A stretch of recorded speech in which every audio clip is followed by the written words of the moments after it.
Hello बच्चों, today we are going to start our second unit of chemistry and that is structure of a atom. ठीक है बेटा, देखो जो हमारा एटम होता है, तो एटम हमने डाल्टन ने पहले ये बोला था कि डाल्टन का अगर हम पोस्टुलेट्स देखें, जो डाल्टन एटॉमिक थ्योरी थे, पहले उसने बोला था कि एटम हमारा मतलब सबसे छोटा पार्टिकल है कि किसी भी पदार्थ का, मेटल की किसी भी फॉर्म का जो सबसे छोटा कण कोई भी पार्टिकल पॉसिबल हो सकता है, तो that is basically atom. But फिर फर्दर उसने ही अपनी थ्योरी को मॉडिफाई किया था जब इलेक्ट्रॉन, प्रोटॉन और न्यूट्रॉन डिस्कवर हो गए थे। तो उसने कहा कि atom is no longer indivisible, मतलब इट इज़ डिविजिबल, कि उसको फर्दर भी डिवाइड और छोटे पार्टिकल्स में किया जा सकता है। अब अगर हम राइट नाउ देखें ना बेटा, जैसे ये हमें पता है कि एटम के अंदर जो मेन फंडामेंटल पार्टिकल्स हैं वो बेसिकली हमारे क्या क्या हैं, that is electron, proton and neutron. ठीक है बेटा, पर इसके अलावा भी और हैं, मीजॉन्स होते हैं, क्वार्क होते हैं, तो there are various other particles की जो एक्सचेंज पार्टिकल्स की होती हैं। तो ऑलमोस्ट 35 हमारे सब एटॉमिक पार्टिकल्स होते हैं कि एटम के अंदर फर्दर और छोटे छोटे पार्टिकल्स भी हो सकते हैं। ठीक है, besides electron, proton and neutron, कई बार उनको कन्वर्ट करने में कुछ पार्टिकल्स यूज हो रहे होते हैं, तो उन सब की डिटेल में हमें नहीं जाना है।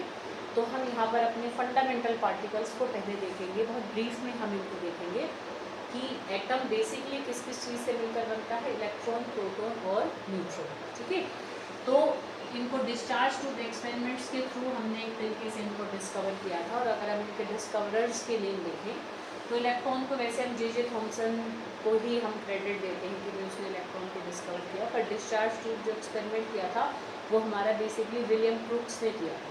तो विलियम क्रूक्स ने बेसिकली बेटा हमारा किया था उसने 1879 में, और जो जे थॉमसन ने किया था वो 1897 में किया था। ठीक है, तो हम दोनों का ही नाम बेसिकली दे दें, बट जनरली हम अगर अपने टेबल में देखते हैं ना तो जे थॉमसन को ही क्रेडिट जाता है, बट विलियम क्रूक्स ने स्टार्टिंग की थी। बेसिकली मेन जो एक्सपेरिमेंट पहले किया था वो हमारा विलियम क्रूक्स ने किया था, बट फिर इलेक्ट्रॉन का चार्ज है, मास है, चार्ज बाय मास रेशो है, वो हमें जे थॉमसन ने की थी। ठीक है बेटा, प्रोटॉन को बेसिकली किसने डिस्कवर किया था, प्रोटॉन की डिस्कवरी गोल्डस्टीन ने की थी, और वो भी 1800 में की थी, उसने हमारी की थी 1886 में। ठीक है बेटा, तो ये किसने किया था, हमारा प्रोटॉन को डिस्कवर किसने किया था, गोल्डस्टीन ने। ठीक है, और न्यूट्रॉन की काफ़ी लेट डिस्कवरी हुई थी कि हमें एटम के अपनी दो मॉडल्स में मिल गए थे। पहले थॉमसन मॉडल आया था, फिर रदरफोर्ड मॉडल आया था, जो अभी जस्ट हम देखेंगे। तो जब तक रदरफोर्ड मॉडल, मतलब रदरफोर्ड ने भी अपना मॉडल दिया था, आफ्टर दैट हमें न्यूट्रॉन्स मिले थे। न्यूट्रॉन्स को चैडविक ने डिस्कवर किया था, ज़्यादा पुरानी बात नहीं है, उसने 1932 में न्यूट्रॉन को डिस्कवर किया था। ठीक है बेटा, तो बेसिकली ये इनके डिस्कवरर्स के नेम हैं जिन्होंने अपने अपने एक्सपेरिमेंट्स के थ्रू हमें इनको डिस्कवर करके दिया। तो मेन हमारे 3 फंडामेंटल पार्टिकल्स होते हैं, there are 3 fundamental particles in an atom, electron, proton और न्यूट्रॉन। शायद तुम्हें पता होगा क्योंकि 9th में भी आ जाता है। तो इलेक्ट्रॉन हमारा नेगेटिवली चार्ज पार्टिकल होता है, प्रोटॉन पॉजिटिवली चार्ज होता है, और न्यूट्रॉन हमारा न्यूट्रल होता है। ठीक है, उस पर 0 चार्ज होता है। चार्ज की अगर हम वैल्यू कूलम्स में देखें तो ये हमारा 1.6 × 10⁻⁻⁹। ठीक है, माइनस लगा देंगे। वैसे भी जस्ट हम मैग्नीट्यूड देखें तो हम सिंपल दोनों का मैग्नीट्यूड सेम है, बस उनका क्या हो जाएगा, साइन ऑपोजिट हो जाएगा। मैग्नीट्यूड पूछे तो हम खाली 1.6 × 10⁻⁹ रख सकते हैं। ठीक है, न्यूट्रॉन हमारा न्यूट्रल है। अगर हम मास देखें तो electron is very very very light particle, तो ना के बराबर उसका वेट होता है। तो इलेक्ट्रॉन का हमारा वेट कितना होता है, 9.1 × 10⁻31 kg। ठीक है, देखो प्रोटॉन और न्यूट्रॉन का भी वैसे तो देखो बहुत कम है, पर उसके कंपैरिजन में अगर हम कहें तो थोड़ा सा हमारा ज़्यादा हो जाता है। तो 1.6 × 10⁻⁻27 kg। इसके कंपैरिजन में तुम देखो कि हाँ 4 0 हमारी कम हो रही है ना, तो इसके कंपैरिजन में प्रोटॉन हमारा थोड़ा भारी हो जाता है। मतलब अगर हम कंपेयर करें तो basically proton and neutrons are heavier particles in an atom. Electron मतलब नेग्लिजिबल वेट होता है उसका, है ना के बराबर।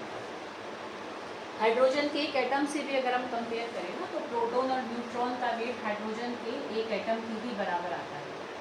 और अगर हम इलेक्ट्रॉन का देखें तो हाइड्रोजन के एक एटम के कंपैरिजन में ये बेसिकली हमारा 1837 टाइम क्या होता है बेटा, हल्का होता है।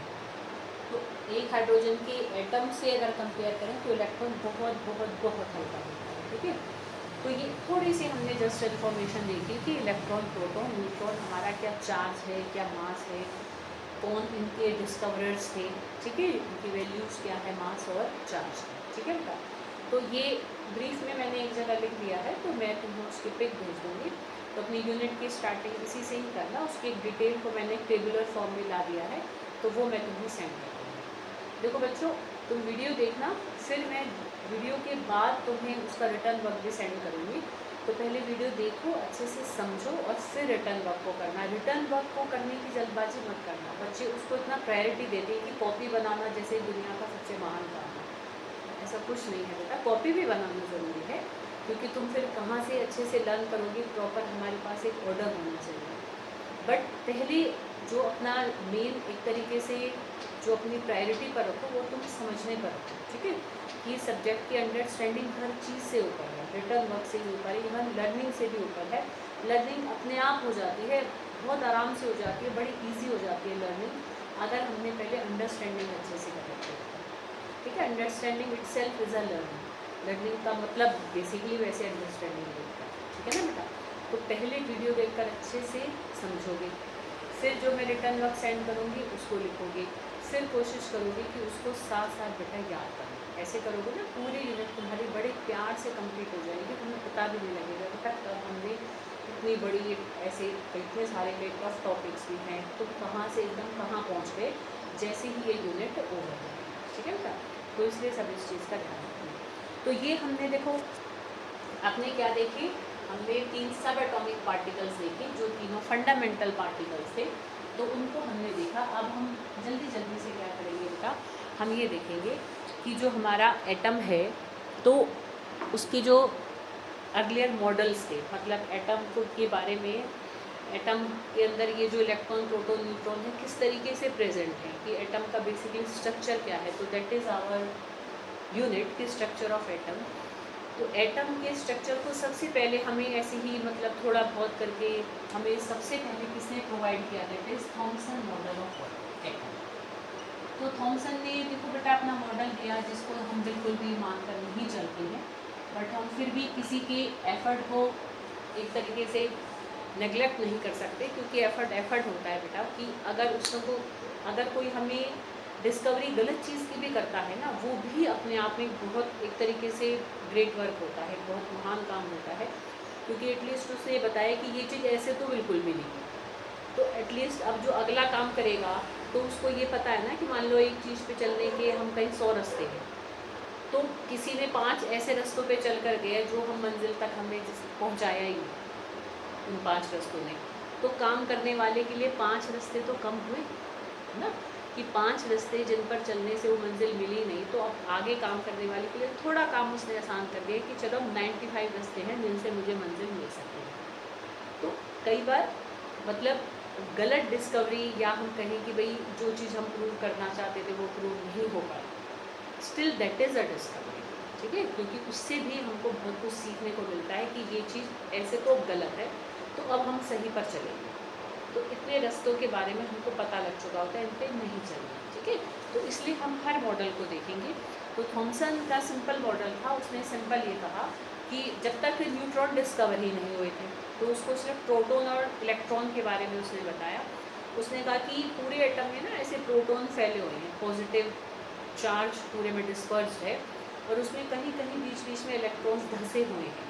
जैसे तरबूज को देखा है, जैसे एक वाटरमेलन होता है, तो उसमें हमारा रेड पार्ट होता है, काले काले बीज होते हैं। तो red part is similar as that of protons, कि भाई प्रोटॉन्स फैले हुए हैं, और जो उसमें काले काले बीज लगे होते हैं दैट इज़ बेसिकली इलेक्ट्रॉन्स, ठीक है।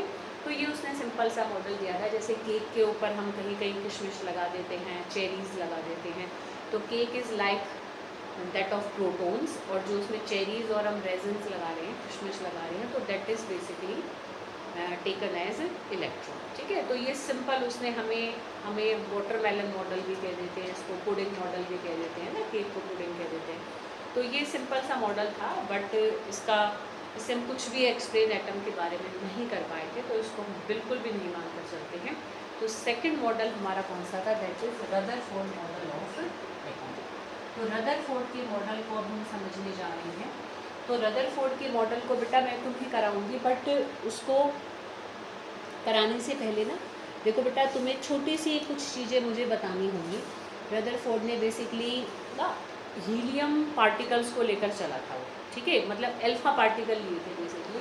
तो तुम्हें अल्फा पार्टिकल को मैं पहले समझाऊंगी, फिर हमें रदरफोर्ड का मॉडल भी आराम से समझ में आ जाएगा। तो रदरफोर्ड मॉडल ऑफ एटम, इससे पहले छोटी सी इसका मैं डायग्राम बनाना चाह रही थी थॉमसन का, उसको भी बना लेते हैं। चलो, कुछ नहीं है वैसे तो मैंने टिक भी कर दिया। उस डायग्राम को तुम अपनी कॉपी में भी बना लेना कि बस हम ऐसे ही करके, ये सारा तो बेसिकली हमारा क्या है, प्रोटॉन्स फैले हुए हैं, और हमारे जगह जगह बीच बीच में एक तरीके से क्या है, हमारे इलेक्ट्रॉन्स जगह जगह हमारे यहाँ पर क्या है, एम्बेडेड है, ठीक है। तो उनको ऐसे कहीं कहीं ऐसे नेगेटिव करके ऐसे बना दो। तो ये बेसिकली हमारा क्या है, थॉमसन का मॉडल, ठीक है, जो हम कंसिडर नहीं करते। तो रदरफोर्ड के मॉडल पर अगर हम आए, तो रदरफोर्ड मॉडल ऑफ एटम, तो इसको बेटा अब हम देखने जा रहे हैं। रदरफोर्ड ने क्या करा था बेटा, मतलब उसने सोचा कि अब अगर मुझे एटम को देखना है, एटम बहुत छोटी चीज़ होती है, तो मतलब अगर मैं कोई भी, अगर वो कोई भी एलिमेंट उठाएगा, तो उसने बेसिकली मेटल लिया, क्योंकि मेटल हमारे मेलिएबल होते हैं, तो उनको हम हैमर से मार मार के पीट के पतली सी चादर बना सकते हैं ना। We can convert it into very thin sheet, जो ज़्यादा मेलिएबल मेटल होगा, जैसे गोल्ड है, ठीक है। तो उसने गोल्ड की बहुत पतली फॉइल ली, इतनी पतली एल्यूमिनियम फॉइल नहीं, तो उससे बहुत बहुत बहुत ज़्यादा पतली, एकदम झीनी सी, है ना, बहुत एकदम पतली सी उसने हम फॉइल ली, किसकी, गोल्ड की।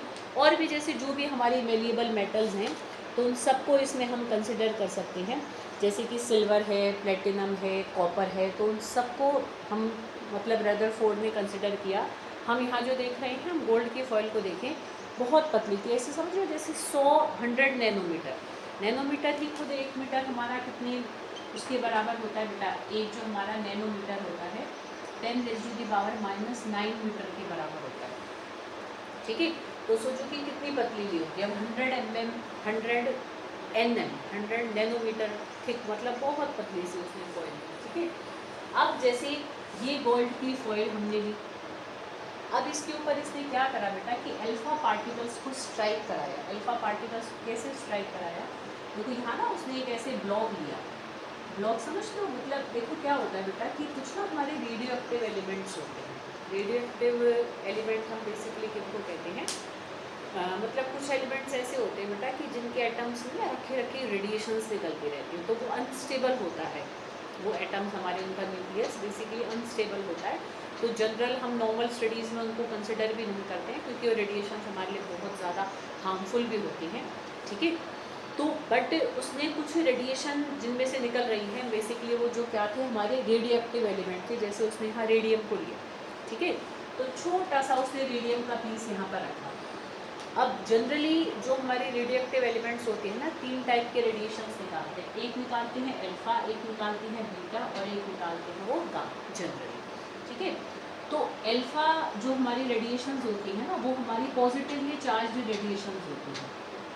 कैसा चार्ज होता है उनके, पॉजिटिव। और जो बीटा होती हैं वो हमारी नेगेटिवली चार्ज पार्टिकल से मिलकर बनी होती हैं। ऐसी अल्फा रेडिएशंस हमारी पॉजिटिवली चार्ज पार्टिकल से मिलकर मिलती हैं, है ना, कि ऐसे पॉजिटिव चार्ज कैरी करते हुए कण हैं और ऐसे चल रहे हैं, है ना, एक ऐसी स्ट्रीम चल रही है उनकी, है ना, ऐसे ऐसे ऐसे देखते हो कि कभी ऐसे कहीं से ऐसे रोशनदान में से जब वो आ रही होती है, ऐसे रोशनी से आ रही होती है, उसमें से छोटे छोटे तुम्हें ऐसे कण से नज़र आते हैं डस्ट के, तो ऐसे stream of positively charged particle तो बेसिकली अल्फा रेडिएशन होती हैं, और नेगेटिवली चार्ज पार्टिकल्स की जो स्ट्रीम होती है दैट इज़ बीटा रेडिएशंस, और गामा पे कोई चार्ज नहीं, ठीक है बेटा। तो यहाँ पर उसने एक ऐसा रेडियो एक्टिव एलिमेंट लिया, कौन सा लिया, रेडियम लिया, और वो कौन सी रेडिएशन निकालता है अपने में से, अल्फा रेडिएशंस निकालता है। अल्फा रेडिएशंस किससे मिलकर बनती हैं, अल्फा पार्टिकल से मिलकर बनती हैं। और एक अल्फा पार्टिकल बेसिकली बेटा क्या होता है, एक अल्फा पार्टिकल होता है जैसे हीलियम हमारा होता है ना बेटा, हीलियम का अगर तुम एटॉमिक नंबर और मास नंबर देखो तो उसका 2 तो हमारा एटॉमिक नंबर होता है और 4 उसका मास नंबर होता है। ठीक है बेटा। तो अब तुम देखो बेटा कि अगर मैं हीलियम के एक न्यूक्लियस को कंसिडर करूँ, ठीक है, न्यूक्लियस टर्म वैसे हमें रदरफोर्ड ने ही दी थी, पर अब जस्ट मैं समझाने के लिए कि हीलियम पार्टिकल क्या होता है, मतलब सॉरी एक अल्फा पार्टिकल क्या होता है, वो बिल्कुल ऐसा होता है जैसे कि हीलियम का न्यूक्लियस में होता है। ठीक है बेटा। अब न्यूक्लियस वर्ड को अभी हम और डिटेल में रदरफोर्ड की ही हेल्प से समझने वाले हैं, बट क्योंकि मुझे तुम्हें अल्फा पार्टिकल भी समझाना है, तो अल्फा पार्टिकल एक हीलियम के न्यूक्लियस जैसा ही होता है, जिसमें होता क्या है, उसमें एक alpha particle basically 2 unit positive charge carry कर रहा होता है ना। कितना पॉजिटिव चार्ज है, 2 यूनिट हमने कह दिया है ना। 1 यूनिट 1.6 × 10⁻⁻19 कूलम्स के बराबर होता है। ठीक है, तो अब इसको सिंपल ऐसे समझो कि एक अल्फा पार्टिकल एक ऐसा पॉजिटिवली चार्ज्ड पार्टिकल होता है जिसपे 2 यूनिट तो पॉजिटिव चार्ज होता है और 4 यूनिट उसका मास होता है, मतलब भार उसका 4 है और चार्ज उसका +2 है। तो एक ऐसे पार्टिकल को हम अल्फा पार्टिकल कहते हैं जो कि बिल्कुल बिल्कुल हीलियम के न्यूक्लियस के जैसा ही होता है। अभी हम न्यूक्लियस समझेंगे तो हम देख लेंगे हीलियम का न्यूक्लियस कैसा होता है। ठीक है, तो हीलियम इसलिए हम इसको ऐसे भी कह देते हैं कि एक अल्फा पार्टिकल हमारा क्या होता है, बेसिकली ऐसे लिख लेते हैं। तो एक अल्फा पार्टिकल बेसिकली हमारा कितना क्या चीज़ कैरी करा हुआ होता है, +2 तो उस पर चार्ज है, ठीक है, और 4 उसका क्या है, मास है, जो कि बिल्कुल हीलियम के न्यूक्लियस के जैसा है। तो इसलिए हम इसको इसके इक्विवेलेंट कह देते हैं, है ना। समझने में भी आसानी होती है और एक और चीज़ का भी पता लग जाता है। तो अब हम अपने रदरफोर्ड मॉडल पर आएँ। तो रदरफोर्ड ने बेटा क्या किया, रेडियम लिया, एक ब्लॉक के अंदर इसलिए रखते हैं ताकि काम करने वाले को बेटा ऐसे नुकसान ना हो। तब भी देखो नुकसान थोड़ा बहुत होता है, बट जितना कवर करके रखेंगे ना तो वो रेडिएशन से इतनी नहीं फैलेंगी। तो एक ब्लॉक में रेडियम को रखा और यहाँ पर उसने एक स्लिट में से उसको पास कराया, मतलब बहुत फिर और छोटे से छेद में से क्या करा, इसने इसको पास कराया। ठीक है, फिर इसने यहाँ पर क्या करा, यहाँ पर पतली सी एकदम क्या रखी इसने, यहाँ पर एक, इसको हटा देती हूँ मैं, एक गोल्ड की फॉइल रखी और इसके चारों तरफ ना इसने एक सर्कुलर स्क्रीन लगा दी। स्क्रीन समझते हो, जैसे कि हम पिक्चर देखते हैं तो एक स्क्रीन होती है, तो ऐसे ऐसे मतलब ऑलमोस्ट सेमी सर्कुलर से एक स्क्रीन लगा दी। उस स्क्रीन पर यहाँ पर क्या था बेटा, एक ऐसा मटेरियल कोटेड था कि अगर उस पर कहीं भी कोई भी रेडिएशन स्ट्राइक करते हैं तो एकदम ग्लो करता है। तो हमें पता लग जाएगा कि ये जो रेडिएशन हमने गोल्ड के ऊपर जिसकी टक्कर कराई, जिसको गोल्ड के ऊपर जिनको छोड़ा है ना, फेंका, तो गोल्ड की जो पतली फॉइल है उसमें से पास होकर फिर वो रेडिएशंस कहाँ कहाँ और कैसे जाती हैं, क्योंकि जहाँ भी जाएंगी निकल कर जैसे ही स्क्रीन पर पड़ेंगी तो हमें एक चमक पैदा होगी, हमें पता लग जाएगा कि भाई वो हमारी रेडिएशन भाई हमने सीधी सीधी छोड़ी है। तो सीधी सीधी ही अगर चलेगी तो इसका मतलब उनको कोई रोक ही नहीं रहा, बट अगर वो इधर उधर गई तो इसका मतलब एटम में जो भी चीज़ें हैं क्या क्या हैं, इलेक्ट्रॉन है, प्रोटॉन है, न्यूट्रॉन जब तक डिस्कवरी नहीं हुए थे, तो इलेक्ट्रॉन और प्रोटॉन उनको कैसे इफेक्ट कर रहे हैं। ठीक है, तो वो जो रेडिएशंस हमारी आ रही हैं, जो अल्फा रेडिएशन आ रही है गोल्ड की फॉइल पर बम्बार्ड कर रही हैं, तो अगर उनको कोई रोकने वाला नहीं होगा तो वो सीधी निकल जाएंगी, कोई और उनको रोकेगा तो वो इधर उधर हो जाएंगी। तो उसने जस्ट ऑब्जर्व किया, उसने कहा देखते हैं कि गोल्ड की फॉइल एक तरीके से कैसे क्या रिएक्शन शो करती है जब हम उस पर अल्फा पार्टिकल्स को स्ट्राइक कराते हैं। कैसे पता लगेगा, हमें स्क्रीन पर चमक पैदा होगी। ठीक है, जहाँ पर भी वो रेडिएशन जाएंगे, भाई मैं इस फॉइल को हटाती हूँ तो हम देखते हैं चमक बस सीधी सीधी यहीं पैदा होती है और कहीं पैदा नहीं होती। पर अब उसने गोल्ड की बिल्कुल पतली सी फॉइल को रखा और क्या करा, अल्फा पार्टिकल्स को इसके ऊपर स्ट्राइक कराया। तो उसने 3 बातें ऑब्जर्व करी बेटा, उन तीनों बातों से फिर उसने हमें 3 कंक्लूजन्स दिए। ठीक है, 3 चीज़ें ऑब्जर्व करी, देखा कि नोटिस किया बस बैठे बैठे कि क्या हो क्या रहा है ना, उसने जस्ट ऑब्जर्व किया।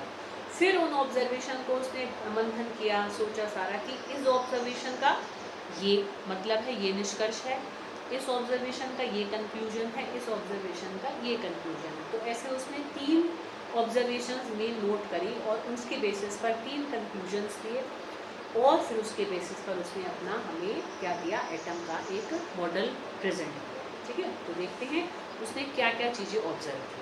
पहली चीज़ उसने क्या ऑब्जर्व करी कि उसने देखा ज़्यादातर रेडिएशंस हमारी सीधी ही जा रही हैं, कोई रोक ही नहीं रहा उनको, सब सारा ग्लो हमारा यही पैदा हो रहा है, सीधी सीधी जाए जा रही है, ठीक है बेटा। जैसे अगर मैं यहाँ पर एक अगर एटम को बनाऊँ उसी के हिसाब से जो उसने हमें दे दिया था, ठीक है, तो मतलब ये आफ्टर कंक्लूजन उसने हमें ये एक तरीके से डायग्राम प्रोवाइड किया, तो जिसको कि मैं यहाँ पर तुम्हें थोड़ा सा बनाकर दिखा देती हूँ, ठीक है। ये भी और मतलब चलो पहले हम देख लेते हैं, फिर उसके बाद मैं, क्योंकि जब कंक्लूजन बनाऊंगी तभी डायग्राम बनाऊँ तो वो बेटर है। तो पहली चीज़ उसने क्या ऑब्जर्व करी कि most of alpha radiations go straight, ठीक है, सीधी चली गई, उनको कोई रोकने वाला ही नहीं है। इसका मतलब उसको लगा अरे एटम में तो कोई रोक ही नहीं रहा, रेडिएशन सीधी सीधी, जैसे गोल्ड की फॉइल नहीं थी जैसे सीधी जा रही है ऐसे अब भी सीधी जा रही। तो पहली चीज़ उसने सिंपल क्या देखी कि most of the alpha particle just go straight. दूसरी बात उसने क्या ऑब्जर्व करी कि बहुत थोड़ी सी, मतलब बहुत कम, कम मतलब ऐसे समझो कि जैसे 20,000 रेडिएशंस में से कोई एक रेडिएशन उसने देखा कि ऐसे स्लाइट एंगल पर डिफ्लेक्ट कर रही है, ऐसे मुड़ गई, थोड़ी सी मुड़ गई, मतलब कुछ ग्लो यहाँ पर भी पैदा हुआ। सबसे ज़्यादा एकदम जो बिल्कुल इंटेंस, बिल्कुल ऐसे डार्क एकदम चमक पैदा कहाँ पर हुई, सीधे वाले पोर्शन पर। और हल्की हल्की चमक कहाँ पैदा हुई, ऐसे जैसे किसी ने ऐसे उसको मतलब उस चीज़ से वो रिपेल कर रहा है ना, मतलब वो चीज़ उसे पसंद नहीं आ रही, ऐसे चला जैसे मुझे भाई नहीं कोई पसंद, तुम्हें कोई नहीं पसंद, तो तुम मुँह ऐसे करके और इधर से निकल जाओगे। तो जो रेडिएशन सीधी जा रही थी ऐसे मुड़ गई, है ना, और इधर से जा रही थी ऐसे मुड़ गई, तो उनमें स्लाइट डिफ्लेक्शन पैदा हुआ, ठीक है। तो कुछ बहुत कम है, क्या हुआ हमारा, स्लाइट डिफ्लेक्शन पैदा हुआ। डिफ्लेक्शन समझते हो, ऐसे मुड़ गई।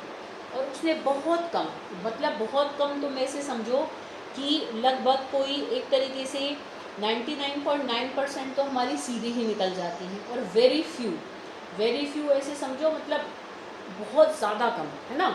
कि जैसे यहाँ पर अगर मैं कहूँ कि भाई ये हमारी जैसे कि जो रेडिएशन हमारी जा रही है 99.9% तो हमारी बिल्कुल निकल गई सीधी सीधी, और बहुत कम 20,000, यहाँ की बजाय मैं यहाँ रखूँ टर्म तो ज़्यादा ठीक रहेगा। यहाँ तुम ऐसे समझ लो कि कोई 10,000 में से हमारी कुछ कहाँ चली गई, स्लाइट एंगल पर डिफ्लेक्ट हो गई, ठीक है। और 20,000 में से कोई एक, मतलब वो बहुत ही ज़्यादा कम, very few just deflected back, एकदम टकरा के उल्टी आई, बिल्कुल वापस आई, ठीक है। तो कुछ हमारी कैसे होगी, बहुत कम डिफ्लेक्टेड बैक, कि बिल्कुल पीछे एकदम से आकर धक्का मारा, ठीक है। 20,000 में से कोई एक, ठीक है, 20,000 नहीं है ये जो मैंने लिखा है, ठीक है, आउट ऑफ 10,000, ऐसे यहाँ पर आउट ऑफ 20,000। तो तीन बातें समझ में आई बेटा, कि तीन चीज़ें उसने ऑब्जर्व की कि ज़्यादातर रेडिएशंस तो सीधी निकल जाती हैं, कुछ स्लाइट एंगल पर डिफ्लेक्ट हो जाती हैं, और कुछ पढ़कर एकदम वापस आती हैं। तो ये तीन बातें जो उसने ऑब्जर्व करी, तो दीज आर हिज 3 ऑब्जर्वेशंस, ठीक है। और इसके बेसिस पर उसने हमें 3 कंक्लूजन्स क्या क्या दिए बेटा। तो उसने कंक्लूड किया, उसने क्या कंक्लूड किया बेटा, उसने ये कंक्लूड किया कि ज़्यादातर रेडिएशंस क्योंकि सीधी सीधी ही चली जाती हैं, तो इसका मतलब एटम में ज़्यादातर जगह तो हमारी क्या है, खाली, कि ऐसे सीधा सीधा को रोक ही नहीं रहा, उनको निकले जा रही है, ठीक है। और कुछ उसने देखा कि स्लाइट एंगल पर डिफ्लेक्ट होती है, तो उसने कहा कोई चीज़ पॉजिटिवली चार्ज है एटम में, और वो कहीं एक जगह है, उसके पास से जैसे ही गुजरती हैं, क्योंकि अल्फा पार्टिकल भी तो बेटा कैसे होते हैं, पॉजिटिवली चार्ज पार्टिकल भी तो है, बताया था ना बेटा कि +2 उसके ऊपर पॉजिटिव चार्ज होता है, 4 यूनिट उसका मास होता है। तो क्योंकि ये रेडिएशंस, ये पार्टिकल खुद पॉजिटिवली चार्ज हैं, तो किसी भी पॉजिटिव बॉडी के जैसे ही पास से गुजरेंगे तो एकदम से वो रिपेल करेंगे और मुड़ जाएंगे। फिर उसने कहा कि बहुत ही कम डिफ्लेक्टेड बैक होती है, तो उसने कहा एटम के अंदर कहीं कोई हेवी बॉडी है, मतलब सारा एटम का जो मास है, जो भार है, उसी बॉडी के अंदर कंसंट्रेटेड है, क्योंकि उस भारी चीज़ पर जैसे ही वो टकराएगा तो एकदम से क्या आ जाता है, वापस आ जाता है। पर वो भारी चीज़ उसने कहा बहुत कम जगह घेर के रखी हुई है उसने एटम में, अगर उसने ज़्यादा जगह घेर रखी होती तो बहुत सारी वापस आती। अगर पॉजिटिव चार्ज ज़्यादा जगह में फैला हुआ था एटम में तो ज़्यादा मुड़ती, अब क्योंकि थोड़ी सी ही मुड़ रही है और बहुत कम ही वापस आ रही हैं, तो उसने कहा कि और हमें पता है कि पॉजिटिवली चार्ज्ड पार्टिकल हमारे एटम में कौन से होते हैं, प्रोटॉन होते हैं, वो ही भारी है, इलेक्ट्रॉन तो बहुत हल्का है। तो उसने कहा सारे भारी पार्टिकल मतलब सारे प्रोटॉन एक जगह हैं और किसी बहुत थोड़ी सी जगह में है, और उस छोटी सी जगह में जिसमें सारे प्रोटॉन्स हमारे एक जगह लोकेटेड है, उसी छोटी बॉडी को उसने नाम दिया न्यूक्लियस। उसने क्या नाम दिया बेटा इसी पार्ट को, न्यूक्लियस। ठीक है, तो अब तुम देखो बेटा ये 3 ऑब्जर्वेशंस थी, उसके बीच बेसिस पर उसने 3 कंक्लूजन्स क्या निकाले। पहला उसने निकाला कि ज़्यादातर जगह हमारे एटम में कैसी है, खाली, एम्प्टी। दूसरा उसने क्या कहा कि हमारी पॉजिटिव कोई बॉडी है जिसके पास से अगर हमारा कोई निकलता है तो वो एकदम से स्मॉल एंगल पर डिफ्लेक्ट हो जाता है। और उसने कहा वो पॉजिटिवली चार्ज्ड बॉडी में ही एक तरीके से सारा भार है एटम का, वो ही हैवियर बॉडी है, जैसे उसके ऊपर कोई टकराता है वो एकदम से वापस आता है। तो स्मॉल पॉजिटिवली चार्ज्ड बॉडी को उसने क्या कहा कि एटम के सेंटर में वो है, और वो small positively charged central body of atom is basically called nucleus. तो उसने उसका क्या नाम दिया, न्यूक्लियस। तो ये रदरफोर्ड मॉडल ने अपना देखो एक एटम का मॉडल दिया। उसने कहा कि जो जितने भी प्रोटॉन्स हैं वो हमारे एटम के सेंटर में रहते हैं, और उस सेंट्रल पॉजिटिवली चार्ज बॉडी को उसने नाम दिया न्यूक्लियस। और उसने कहा इलेक्ट्रॉन्स इसके चारों तरफ ऐसे ही घूमते रहते हैं, इस तरीके से घूमते हैं जैसे कि सन के चारों तरफ प्लैनेट्स रोटेट करते रहते हैं ना, ऐसे उसने कहा कि न्यूक्लियस के चारों तरफ इलेक्ट्रॉन बस घूमे जा रहे हैं। तो क्योंकि वो कहीं एक जगह लोकेटेड नहीं है तो उसका कोई इफेक्ट हमें ऑब्जर्वेशन में नज़र भी नहीं आता। ठीक है, तो उसने कहा कि एटम में 2 हिस्से होते हैं, एक सेंट्रल पॉजिटिवली चार्ज बॉडी को हम न्यूक्लियस कहते हैं, और आसपास के सारे हिस्से को एक्स्ट्रा न्यूक्लियर पार्ट कहते हैं, जिसमें इलेक्ट्रॉन हमारे घूम रहे हैं लाइक दैट ऑफ जैसे प्लैनेट्स रोटेट करते हैं अराउंड द सन। तो this is Rutherford model of atom.